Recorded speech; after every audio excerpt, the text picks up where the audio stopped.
Welcome and good morning, everyone. Good It's the morning. very first episode of iAM Live, and we are beyond excited. If you could have had backstage passes to the past 5 minutes of us just thrilled and excited and so happy to be here with everyone today. Here we go. We are all set and ready to celebrate the virtual book launch for Shiny Objects, written by our owner and CEO, Tammy Castro. She's here with us today. We are looking forward to all the questions, all the comments, all the excitement that's going to be in the chat. We see many familiar faces, so make sure you say hello.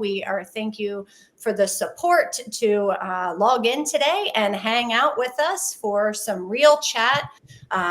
We are not scripted. There are no filters, and we're excited to chat about HR and who knows what else is going to come across with this group. So, and we have a great lineup for this summer. So make sure you tune in, and we have some great guests, great individuals that you can get to know, connect with, and network. The space is for you. We're excited and ready to go. So I'm going to kick it over to Tammy. She's going to lead us in a quick prayer, and then we are going to give some introductions and dive right on in. Awesome. Thanks, Jennifer, over there in our South Carolina studios. Yes. Those of you joining us, this is our first time. Don't know how this is going to go, but you're here to see it. So I just thought, since if you know anything about us yet, we are faith founded, and it's important to me. I really believe that there's power in prayer. There's power in our words. So I thought, what better way to start this whole thing off is just a quick blessing. So if you guys will join me, I'd love to pray with us. Lord, thank you for this time together. We ask your blessing over everyone joining us now and later. May this space be filled with trust, truth, and a whole lot of joy. Guide our words, guard our hearts, and help us shine your light as we build something beautiful together. Amen. Amen. Amen. Amen. So I'm Tammy Castro. Jennifer didn't quite introduce herself, but she's our Director of Relationship Growth. Most of you know her because she's out there in the community getting to know everybody. I am the co-founder of iAM HCM Consulting. Super excited to be doing this today with the leaders of our organization, Deanna, Jennifer, and Santi. And so I am going to be answering questions, talking about the book, talking about HR tech topics. But really, as Jen said, this space is for you. I'm seeing a real deficit in the trust that's out there among everybody in the marketplace. And so I thought, you know what? Let's start building up trust through just having simple conversations. So today it's about just being real. As she said, nothing's really scripted. I got notes everywhere, but it doesn't mean I'm scripted. And we're just excited to have you. So please don't be shy. Say hello in the chat. I'm going to turn it over to Santi to start with, since, well, he's actually on this side. This side over here. Hey, Santi, how's it going this Hey. morning downstairs? Yeah, I know. Yeah, all the way downstairs in Midland, North Carolina. Yeah. That's where I'm coming from right now. And yeah, I'm Santiago Castro. Everyone calls me Santi. I am the CTO of iAM HCM Consulting, co-founder, husband to Tammy. And just so you know, the CTO is mainly the Chief Tammy Officer. So let's just get that out there. Yeah. Santi, you did miss the most important part. You also are a dad to a beautiful kitty as well. Oh yeah, I can see her Guys, we right now. cannot leave She's out the passed out on the pets. Come on stairs. now. Yes. Yeah, Callie. She was laying next to my shiny object shoes this morning that I have. So we decided maybe she's warming up to the book. Yes, finally. Yes. And we have over here to this side of me, we have our VP of all things great, Deanna. Where are you joining us from? Deanna is roaming around these days. Hey, y'all. I am up here in sunny, I can thankfully say sunny, Wisconsin today. It rained all day yesterday, so I was just locked in my trailer. I'm in an RV for the summer. So this is not really my background, but it's way more fun than what I'm actually at. So. And I'm over here. I'm watching the chat. I'm watching to make sure all the technical things are going on behind the scenes. So if you see me looking left, I'm just watching the chat and watching that everything's working well. So far, so good. It's our first one. So we'll see bumps we encounter, but we're going to have fun along the way. Very excited. Well, let's kick it off for shiny objects. And Tammy, I think the audience, the first question I know that we're going to see is why shiny why what's the title? Like, what is shiny objects? What is the book about? We can pick any one of those questions. What inspired you to write the book? And all those great things. Let's kick it off there. Okay, thank you so much. Yeah, shiny objects. If you haven't seen it yet, we've been posting it like crazy because we're just so excited about the message that it brings to the table. I started this project last year, and it's really what the subtitle says, how technology is outshining the human in HR and what to do about it.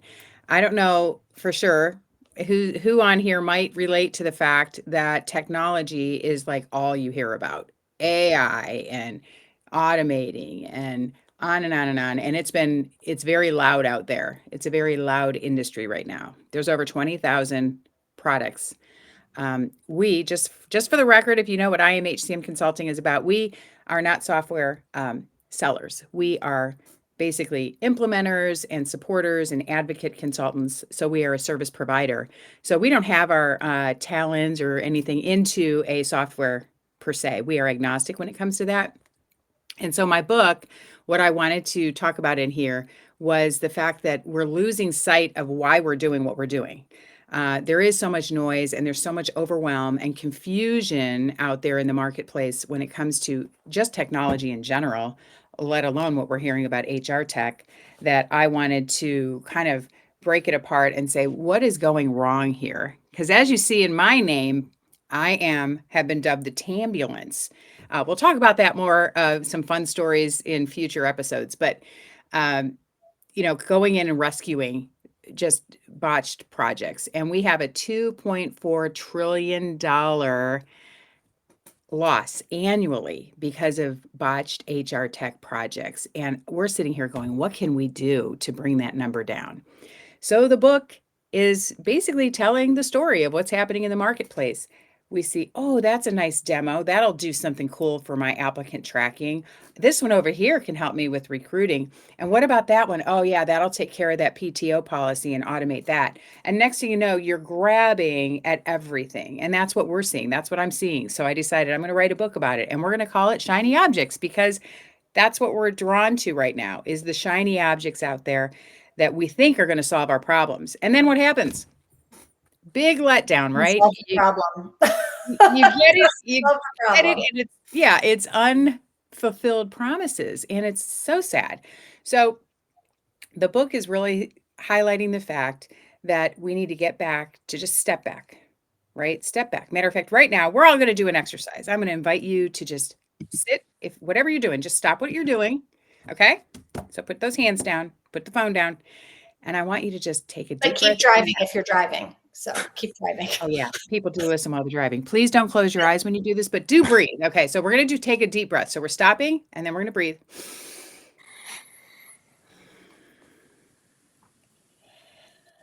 And now pray and plan. So this is all I'm asking. Everybody slow down, get back to the beginning of your story and let's define your why. So instead of reaching for every shiny object and getting into a technology nightmare project, can we just stop and get back to the planning, maybe the why, the requirements? I've got story after story of clients calling for help and they've already seen demos. I said, well, do you have your why? Do you have your requirements? They haven't done any of it. But guess what? Watching a demo is a lot of fun. Isn't it? We've all seen demos. So what can we do to avoid that? And how can we elevate the employee experience and the humans in our workplace? And that's what the book is all about, Jen. Absolutely. And I think too, Tammy, even taking a step back further from there, and it's in the book and it's not, and it's not just for HR, for business leaders, leadership skills and styles, and also life. I mean, even as an analyst or as an employee in different industries, there's so many nuggets of the book that can be translated and have transparent and transferable skills across multiple different levels of where you're at in your career. But Mm. going into that and picking the shiny objects, I think, Tammy, when we take even a step back from working with clients and spending that time and truly listening to what they're saying, is that they're even feeling the pressure from employees or even from their management to just replace and fix the system. Like, it's just that simple. Like, just go out and replace it. So they feel this pressure that pushes them through the why. They completely forget about the why, because that just seems, it Yeah. is perceived as a waste of time. And then they definitely don't want to go through the assessment, because that's just weeks of us sitting on our hands. That's how it's perceived. But I guess talk about and it's talked about in the book, but even in your experience, the importance of those two, so they don't come out with what we've now have as SOS. So because of that pressure that they feel. Yeah, SOS. I love it because it's SOS is that old, SOS, we need help over here, in the, what was that called? Santi, you probably know the term. When you throw an SOS out with the light, what is that called? What is that? Morse code. Thank you. Morse code. Um, Golly, going back in time here. So SOS in my world is shiny object syndrome. And what we're doing is we're literally sending out an SOS, help, because we have fallen into the shiny object syndrome. Jen, what was your question? I'm sorry. I'm just. Oh, so taking a step back. So we talk about that they're sitting in a conference room. Let's paint a picture. Everyone's sitting around. We're in a conference room. Everyone's there and they're picking all their shiny objects. So they sit there and they see demo after demo, and 18 Mm, months goes by, 3 years goes by, and we have all these different systems. But the reason for that is that pressure, is they feel and they perceive that there's pressure from the employees over and over again. So the natural next step is to replace it, or to put in another system. Of how the book talks about that, to say we need, why we have to have the why, and why we have to go through the assessment. And if we don't do those, or we rush through those, we end up with that shiny object syndrome. yeah, Versus a question, more of a statement, and within our experience of what we see. And everyone who's listening and tuning in, and leaders that we've worked with and clients that we've worked with, the importance of that. yeah, absolutely. And honestly, it's funny, the shiny object syndrome. So I am developing a shiny object syndrome work or boot camp. And one of the first exercises I want to go through with folks is identifying where you have fallen into the shiny object syndrome. It's a fun exercise. I like having fun, so I try to throw fun in to everything we do, because let's face it, HR tech, any technology can be so stressful. It really doesn't have to be as miserable as people are experiencing. I want to bring the fun back.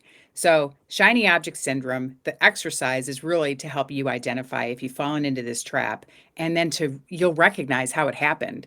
And the why is super important.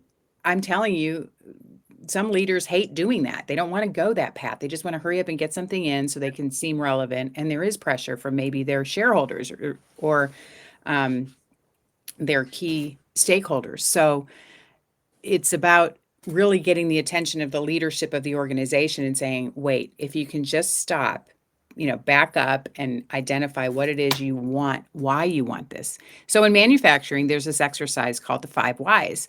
If any of you are in manufacturing who are on here, you might have heard of this. And I think we need it in all aspects of our life. And I've been exercising it. What you do is when you decide you want to do something, you have to ask yourself why. But then you don't stop there. You keep asking why of each answer that comes to that why. And you go 5 whys deep. And that will lead you to the true thing you're trying to solve. What is it you're really trying to solve? And I think that's where they're missing the mark, is when they're going through the exercises to implement something, they aren't thinking through all these whys, and they Right. end up solving for something that really isn't the problem they wanted to solve. And therefore, we're getting a 42% fail rate. You guys, that is too close to 50% for me. That means almost, 1 out of 2 fail on an HR tech implementation project because lack of user adoption, and it was considered a failure because it didn't function the way they were told it would. Yeah, This is a travesty. Can we fix this? I think it comes back to earning the trust of your vendors. absolutely. I mean, if you think about that, and what the time, like when I think about that, it's the time that you're spending 42% feeling you're starting back. It's you're starting at the starting line again. You have to go all the way back. We do have a question in the chat, Tammy. I see it. I see Yes. David. I see you, David. Yeah, we see you. Hello. Thanks Go for ahead. coming for coffee. Have a little coffee. Yeah. So David is asking, what are some practical steps HR teams can take today to recenter the human experience in their work? And that's a great question. And I think some of the practical steps would really, when I go backwards, is say, what is your culture like? Because there's some great ideas I have and I talk about in the book. But if the culture doesn't support the steps they're wanting to take, these practical steps, it'll be considered fraudulent by the employees, you know? So you've got to have first a culture, I think, that is going to tell the employee they matter, they're valued, and we want them to be a part of some of these decisions. And of course, then you have to decide who's going to be a part of that group. But I say the first practical step is to involve your teams in these conversations. Don't go it alone. Don't take your, leadership hat and just make decisions. I've learned this the hard way in my own leadership time, just deciding to make decisions and do it. And I realized quickly that my team, if they're not bought in and they're not part of that story, our chances of success are much less. And I feel like I'm grinding, to get it done. But when we involve them, and it's crazy too, when you do that, they'll elevate how do I want to say it? They'll elevate their own internal leadership by how they participate. So, David, if I was in your shoes and I was answering this for you and a client, I would say, yeah, definitely start by involving your employees. Talk to them about what you're thinking of doing. Create, if you have the culture already where there's trust established and they really know that they're valued, then it's all about communication. And if we are going to take on a project and you're going to say implement something new or you're trying to fix something you already have, make a statement about it, communicate it effectively to the entire team saying, we're really wanting to solve for this because we know this holds you back. So this is what we're aiming to achieve, but we need your input because if you're not getting their input, we're probably going to solve for the wrong thing again. So you just need everybody's involvement, and that's a great starting point, and it will gain adoption too. So that'll be part of the solving that user adoption issue that we're facing. And Tammy, in the book in chapter 9, we have the Great Commission training and development. And I'll share at the end for the conclusion.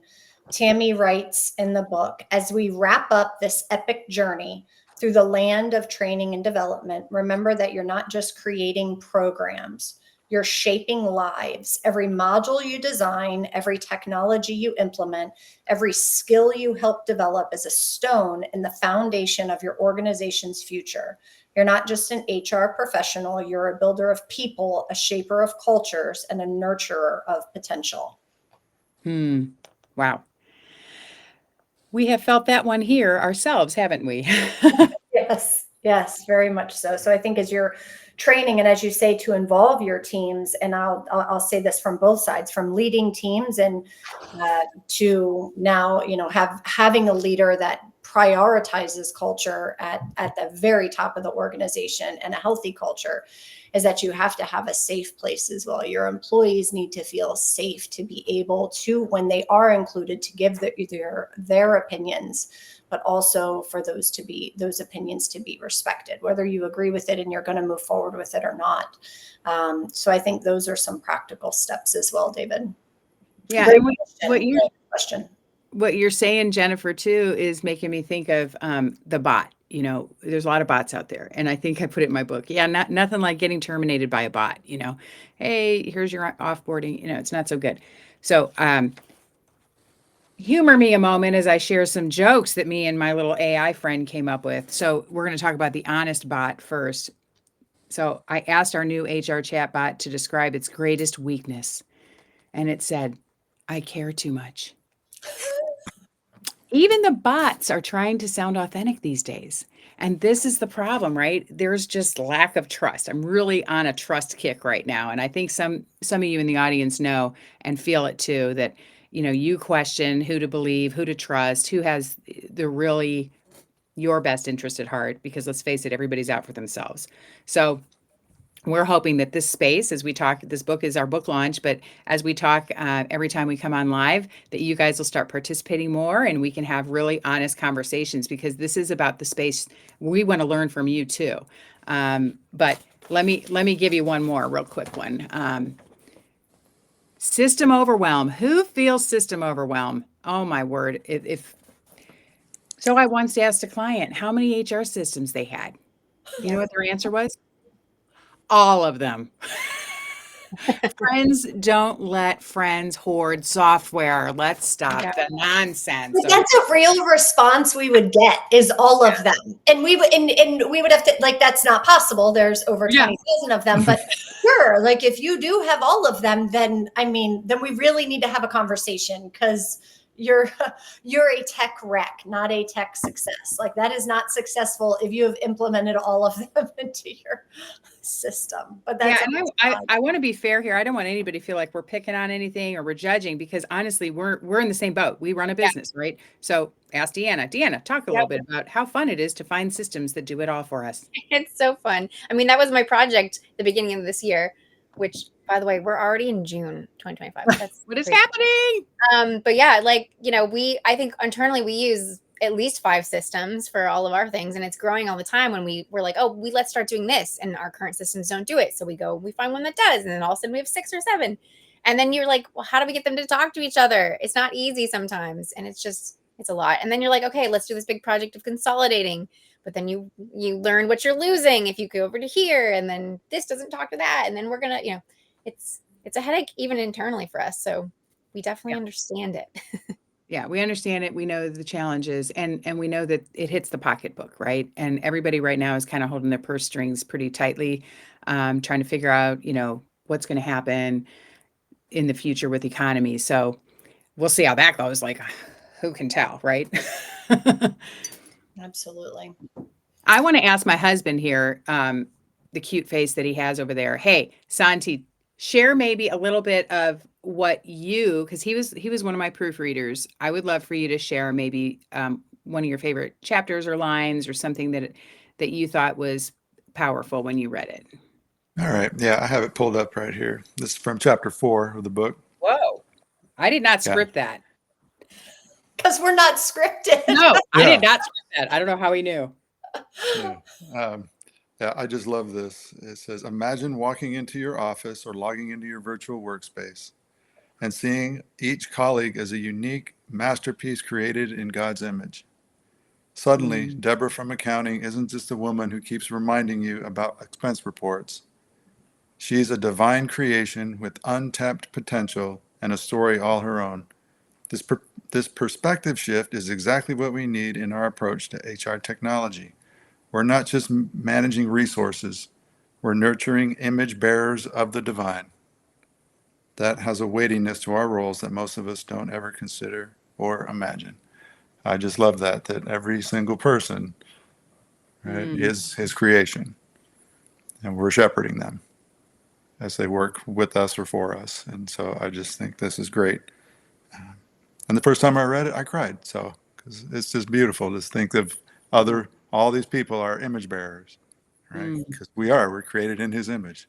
So That's I so love it. beautiful. I know when I saw him proofreading and I saw tears, I'm like, oh, what I do? What is he reading? But it is, there's a weightiness, and it's a good weightiness. If we really, and I'm guilty, guys. When I started the company 10 years ago, I was like, all right, we're gonna get some people to work. And I wasn't in the right mindset either for leading well and recognizing every human as really an image bearer of Almighty God, because that's what he tells us. And I believe the word. And so I believe what God says there. And wow, it just changes it. So you take that person that might rub you the wrong way, or that person, and you might think of someone now who is maybe that person in your meeting that doesn't even contribute or whatever. And we don't know always what someone else is experiencing or what they're going through or what their history is. But if we just take a moment and recognize them as an image bearer of God, it just changes everything, I think. And it makes us have a little more grace, a little more mercy. And then maybe even we're going to get to know that person better because we're learning that they're a human too, trying to figure out life. We're all kind of walking each other home, as it says in that wonderful Dierks Bentley country song.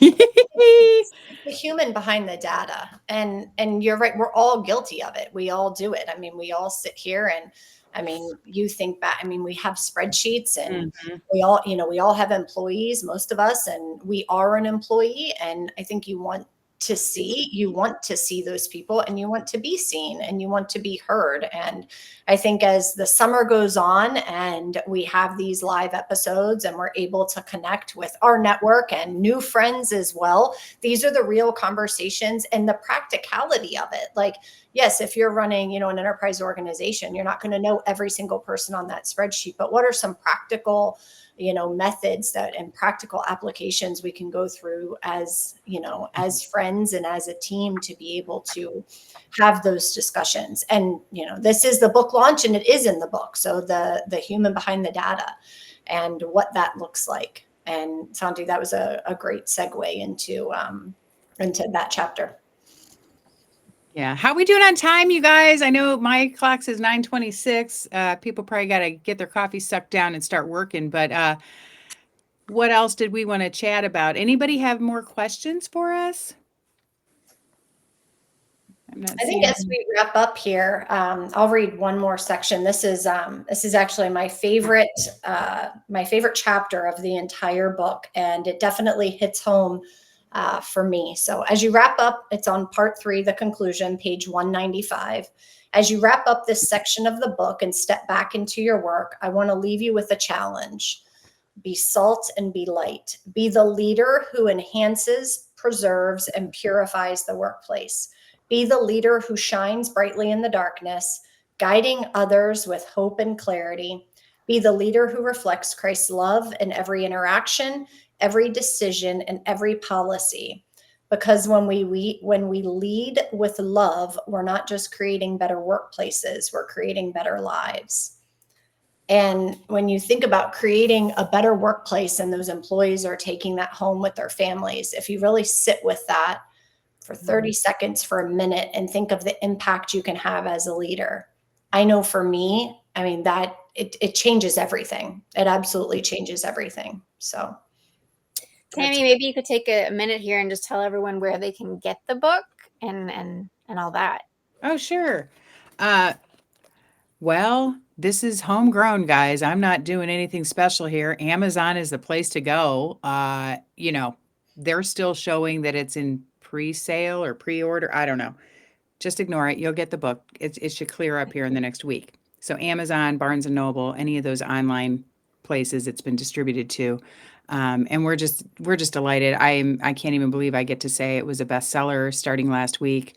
I think I got emotional when that happened, which I shared on LinkedIn. But yes, it's I hope and pray, and it's not about being a bestseller for just saying I'm a bestseller. It's really wanting to make an impact and hoping that through things like this and as this grows, because it's our first time. So we're just, going to keep doing this and be consistent and see what kind of a tribe we can build here, because we've got great plans for how we can do some things together going forward, so we can avoid and you can avoid the shiny object syndrome. So please bring your friends, come back. This is so fun. I'm just glad we don't script it. We talk about whatever. So start thinking about maybe some hard questions you want to ask us in the chat next time. absolutely. Brian Kelly next week on the 26th at 10:30. Make sure that you tune in. Make sure you're here to see our conversation with Brian. Human Factors Consulting. Connect with him on LinkedIn. We are ecstatic about this conversation. And we, again, not scripted. We have a handful of questions that I know everyone wants to know about Brian. So tune in, check out the conversation next week. Thank you all. Have an amazing morning, an amazing remainder of the week, and a good weekend. We'll see you next time. Bye, y'all. Bye.